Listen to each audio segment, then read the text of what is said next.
ऐसा नहीं है कि इन्हें गाली देना नहीं आता है, आता है।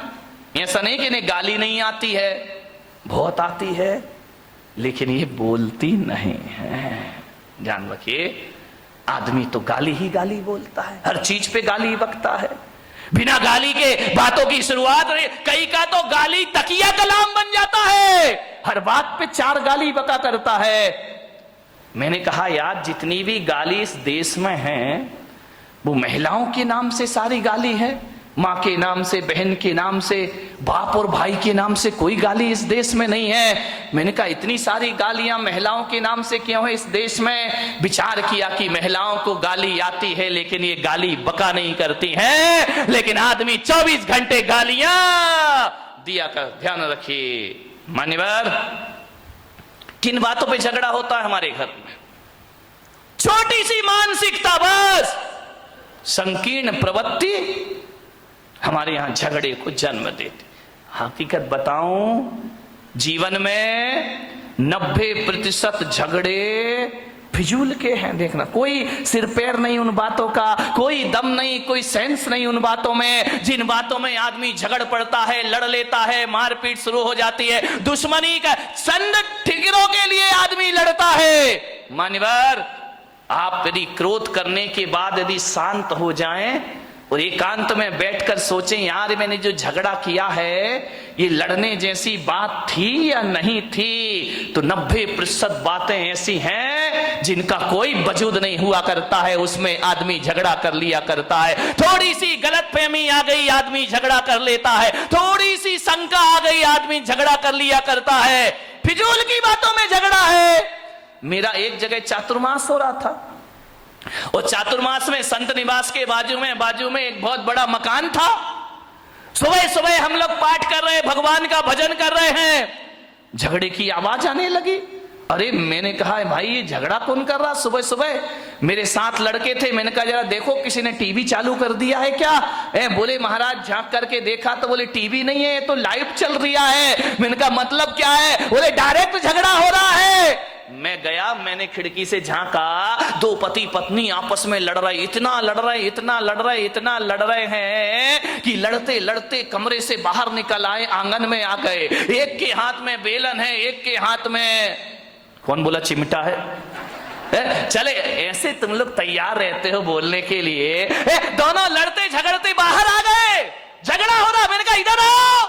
अरे बोले महाराज, मुझे देखा, झगड़े में थोड़ा सा ब्रेक लग गया। अरे बोले महाराज देख रहे हैं। मैंने कहा इधर आओ, ये सुबह सुबह भगवान के भजन करने का टाइम है, प्रभु के स्मरण करने का टाइम है, वो तुम सुबह सुबह पति पत्नी आपस में झगड़ा कर रहे, कोई तरीका है जिंदगी जीने का? अरे बोले महाराज हो गया, झगड़ा हो गया। मैंने कहा किस बात का झगड़ा है मुझे बताओ, मैं फैसला करूं। बोले महाराज फैसले वाले का कोई बात ही नहीं है, तुम इनका लड़काए को रहे हो। बोले महाराज जब पूछ रहे हो तो हम बताते हैं, झगड़ा हमारा 12 बजे रात से चल रहा है। अरे मैंने कहा कमाल कर दिया, पति पत्नी दोनों हैं, 12 बजे रात से झगड़ा चल रहा। मैंने कहा किस बात का झगड़ा चल रहा है? बोले कुछ नहीं महाराज, आज नींद नहीं आ रही थी हम दोनों को। तो बोले क्या करे? बोले टीवी भी नहीं चल रही, लाइट भी नहीं थी। तो मैंने कहा क्या किया तुमने?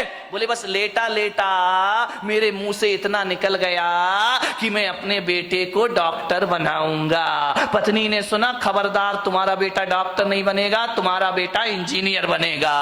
तो मैंने कहा यार तू इतना क्यों बोलती, जब मैंने कह दिया मेरा बेटा डॉक्टर बनेगा। पत्नी ने कहा कोई तुम्हारा अकेला हक नहीं है, मेरा भी हक है, मेरा बेटा इंजीनियर। अब फिजूल की बात है, इस पे झगड़ा बढ़ गया। बोले देखता हूं कैसे डॉक्टर बनाएगा। बोले मैं भी देखती हूं कैसे इंजीनियर बनाएगा। झगड़ा बढ़ते जा रहा। बोले बढ़ते बढ़ते हाथापाई पर आ गए हम लोग कि डॉक्टर ही बनेगा, इंजीनियर ही बनेगा। इतना झगड़ा, बोले सवेरे के 4 बज गए लड़ते लड़ते। बोले देख तू ज्यादा बातें मत किया कर मेरे से, जब मैंने बोल दिया कि मेरा बेटा डॉक्टर बनेगा तो बनेगा। पत्नी ने कहा मैंने बोल दिया मेरा बेटा इंजीनियर बनेगा तो बनेगा। रात भर झगड़े। मैंने कहा एक बात बताओ, तुम दोनों आपस में लड़ रहे हो, झगड़ रहे हो, एक बार बच्चे की मर्जी भी पूछ लो कि तुझे क्या बनना है। बच्चे से पूछना ही नहीं है, दोनों लड़े जा रहे हैं, ये बिना सिर पैर के झगड़े। मैंने कहा बच्चे को बुलाओ बच्चे को, उससे पूछो कि तुझे क्या बनना है। पति ने पत्नी को देखा, पत्नी ने पति को देखा। अरे मैंने कहा बच्चे को बुला के लाओ ना। बोले बच्चा तो अभी पैदा ही नहीं हुआ है। तेरे की आदमी, बच्चा यदि पैदा हुआ तो डॉक्टर बनाएंगे। फिजूल की बातों का झगड़ा है। ये कोई झगड़ने की बात है? सास बहू में झगड़ा हो गया। बहू ने कहा मलाई मेरे पीहर में जाएगी, सास ने कहा चल मलाई यहीं खाई जाएगी। इतनी लड़ाई, इतनी मलाई पे झगड़ा हो गया। बोले ये तो पीहर में जाएगी, पास में ही पीहर लोणन नीरा की होगी और कहां की हो सकती है? तो बोले ये मलाई मेरे पीहर में जाएगी। सास ने कहा नहीं, मलाई तो बारामती में ही खाई जाएगी, चाहे कुछ भी हो जाए। बोले देखती हूं तू कौन होती है रोकने वाली। अरे तेरे जैसी लाखों बहुएं देखी, चल मलाई यहीं रहेगी। इतना झगड़ा, इतना झगड़ा। ससुर जी दुकान से आए, उन्होंने कहा ये महाभारत क्यों मचा रखी, झगड़ा क्यों है? बोले बहू को समझा लो, वो कह रही है कि मलाई पीहर में जाएगी और मैं कह रही हूँ कि मलाई यहीं खाई जाएगी। ससुर ने कहा तुम मलाई पे लड़ रही, लाओ मलाई लेकर आओ, मैं ही खा लेता हूँ, टेंशन खत्म हो जाएगा। मलाई लेकर आओ। सास ने बहू को देखा, बहू ने सास को देखा। बोले मलाई लेके आ, बोले तू लेके आ। दोनों ने देखा लाए कौन। अभी तो दोनों में ये चर्चा चल रही थी कि भैंस लेके आना है। अभी भैंस आई, बचा ये भैंस घर में आई नहीं, मलाई का झगड़ा शुरू हो गए। ये फिजूल के झगड़े हमारे घरों में, बिना सिर पैर की ये बातें हमारे घरों को नरक। इतनी सी महिलाओं का तो पूछो ही मत क्या है। यहाँ की नहीं, बम्बई वाली महिलाएं जो है, इतना गड़बड़ मामला है, इतना गड़बड़ मामला। अब छोटी छोटी फिजूल की बातों में झगड़ा हो जाता है।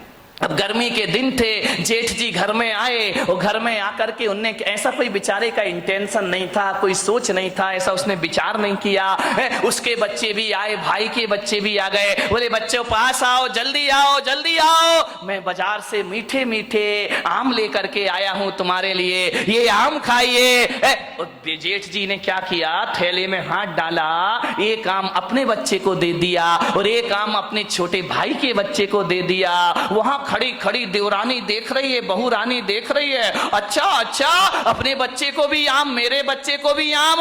लेकिन ये जेठ जी ये तो बहुत पक्षपात है, ये जेठ सही नहीं है। संगति का जीवन में बहुत फर्क पड़ा करता है। एक संत के पास दो तोते थे। एक आदमी उनके यहां बैठने गया संत जी के दर्शन करने। दोनों तोते अलग अलग पिंजरे में बंद थे।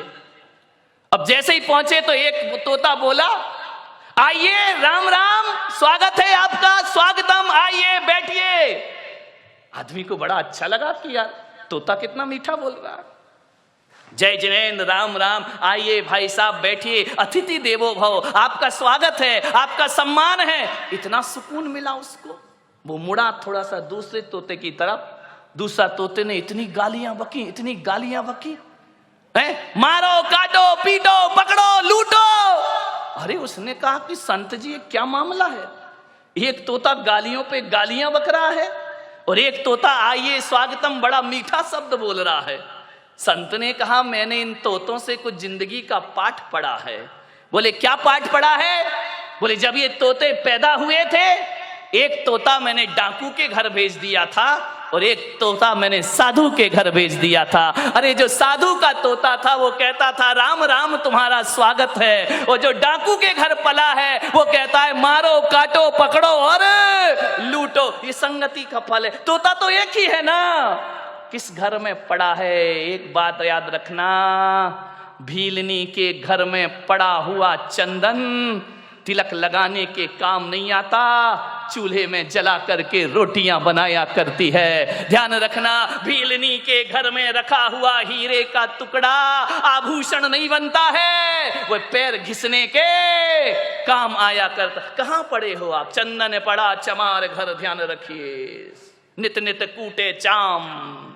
चंदन कहां जाना चाहिए? किसी पंडित पुजारी के पास जाए तो माथे का तिलक बनेगा, और ऐसी जगह चला जाए जहां रोज चमड़ा कूटा जाएगा। ध्यान रखिए, सोचना है आपको, आप कीमती हैं, आप महत्वपूर्ण हैं। दोस्ती को ध्यान में रखिए, किसके साथ आपका उठना बैठना है।